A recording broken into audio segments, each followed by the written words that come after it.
Si Charimel Dayan Muego, kinsa Political Science major sa University of the Philippines, Cebu College, ang gitanghal na kampiyon sa Miss Cebu 2014 kagabi.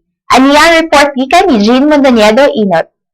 Congratulations, candidate number 8, Charimel Dayan Muego, Miss Cebu 2014! Ikurunahan kagabi isip Miss Cebu 2014 si Charimel Dayan Muego, 19 anyos nga political science student sa University of Cebu. Gipildi ni Muego ang unsipa ka kandidata sa maong indigay sa kaanyag nga gipahigayon sa Waterfront Hotel. Because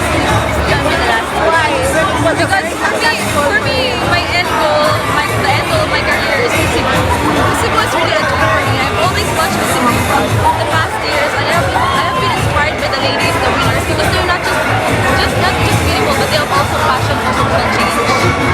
Ginganlan isip first runner-up ang Cebu Doctors University nursing student nga si Eva Saiki Patalinhog, kinsa nakakuha usab sa ubang special awards sama sa Miss Friendship, Miss Photogenic, Kapamilya Star of the Night ug Best in Evening Gown.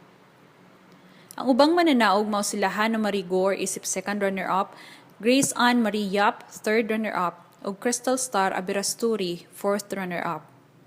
Ang maong coronation night usa sa mga highlights sa tinuig nga selebrasyon sa Sinulog Festival. Kini si Jean Mondoñedo Inot para sa Sun.Star Pilpinas.